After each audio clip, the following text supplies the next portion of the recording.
marre de jouer comme une bête à l'entraînement, mais par contre en match, tu joues comme une grosse bien ce qui va suivre. La réponse est super simple en fait, ton mental.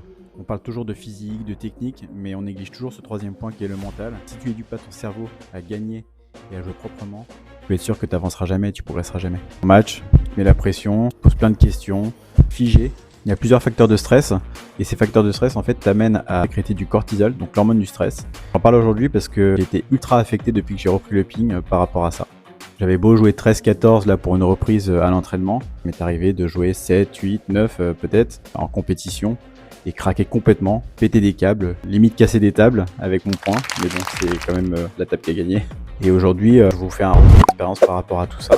Puisque j'ai trouvé des clés, enfin, j'ai eu un déclic. Plutôt la goutte d'eau, j'ai fait les finales par classement. En fait, j'y suis allé pour 2 matchs. Je suis arrivé premier de poule, on n'était que 2. Sur le deuxième match, je me suis complètement liquéfié, j'étais paralysé. Et je me suis dit, non mais là c'est bon, forcément quelque chose qui cloche et j'aimerais savoir ce que c'est. Et en fait, la réponse c'est le mental. Si tu te prépares pas à tes matchs, tu peux être sûr que le jour J, ton cerveau sera pas du tout préparé. C'est vraiment un conditionnement qu'il faut faire et pour ça, je vais t'apporter plusieurs clés. Premier point, c'est un point très connu dans la psychologie et le coaching mental, c'est la visualisation. En journée ou le soir, avant de te coucher, en tout cas avant les matchs, avant d'être à table, visualise tes matchs. Ferme tes yeux et visualise les gestes, visualise ton physique, visualise tes déplacements.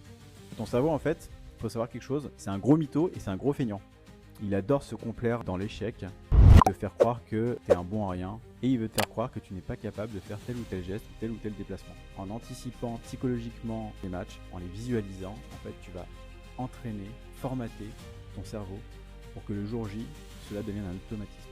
Le deuxième point, très important, manie ces deux phrases-là. Il faut que, je ne dois pas.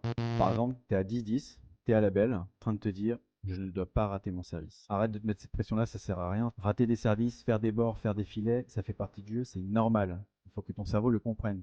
Toi, consciemment, je pense que tu dois le comprendre. Mais inconsciemment, c'est plus compliqué. Et tu peux globaliser. Par exemple, aux indices, tu te dis, il faut absolument que j'arrive premier de poule, deuxième poule, ou il ne faut pas que je fasse ci ou je fasse ça. Bannis vraiment ces deux phrases-là de ta tête avant et après les rencontres. Déjà, tu t'es retiré 2 facteurs de pression pour jouer. Deuxième point, le point précédent ne doit pas influencer le prochain. Je m'explique. Par exemple, tu es à 8-8, tu es à la belle, match très important. Et là, le gars est au service. Dans ces moments-là, en général, tu veux sécuriser, tu veux jouer safe. Du coup, tu vas pas forcément jouer ton jeu. Tu vas essayer de faire du petit jeu, tu vas essayer de positionner. Et le problème derrière, c'est que le gars, tu vas lui laisser les ouvertures, les initiatives, et c'est lui qui va te la mettre, la balle. Et c'est très important ce point-là, parce que par exemple, tu es à la belle, il y a 10-5, 5 balles de match, et je t'assure que si tu te laisses pas influencer par les points précédents, tu peux remonter à Zizi, tu peux gagner ce match. Donc joue ton jeu jusqu'au bout, et ne te laisse vraiment pas influencer par les points précédents. Quatrième point, arrête de marmonner. Arrête de parler en plus à voix haute. Tu donnes des indications à ton adversaire. Il va voir que mentalement tu es fragile. Donc arrête tout ça en fait. Arrête de dire à table, non mais de toute façon il sert mou, il n'y a pas d'effet, j'arrive pas à faire ce geste, de toute façon j'arrive pas à bouger. Arrête de faire tout ça en fait. Arrête de dire tout ça. Puisqu'en fait, encore une fois, tu conditionnes ton cerveau à perdre. Tu te le dis consciemment, mais inconsciemment ça enregistre. Et à la longue, bah t'es en train d'avoir un mental de loser. Et ça, c'est un méga frein pour progresser et prendre des points, bien sûr évoluer dans le classement. Quel point? Tu n'es pas sous le piédestal de la technique, de ta technique. Tu sais topper, tu sais contrer, tu sais couper, tu sais servir. Arrête de croire que tu vas rater et que tu n'es pas capable. Retire ça de ta tête. La technique, peu importe ton niveau, tu l'as. Puisque forcément, quand tu vas jouer aux indies le week-end en par équipe, tu vas jouer contre des gars de ton niveau. Donc techniquement, tu es capable de les battre. Techniquement, tu es capable de faire les bons gestes. Arrête de sous-estimer ta technique. Sixième point, très important. Combien de fois je vois des gens se dépêcher de servir et enchaîner les points. Parfois il y a des matchs, ils vont durer 10 minutes, ils vont se prendre 3-0, ils vont rien comprendre. Regardez en Pro A et en Pro B comment ça se passe quand vous regardez à la télé.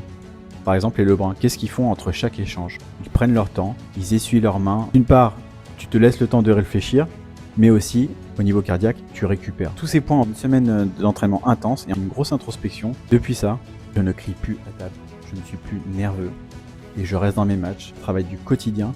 Et je t'invite vraiment à le faire si tu veux prendre 2 classements. En tout cas, j'espère que tu vas mettre ça en application. Et n'hésite pas à me dire en commentaire si tu vois une évolution après avoir fait ce travail. Ciao!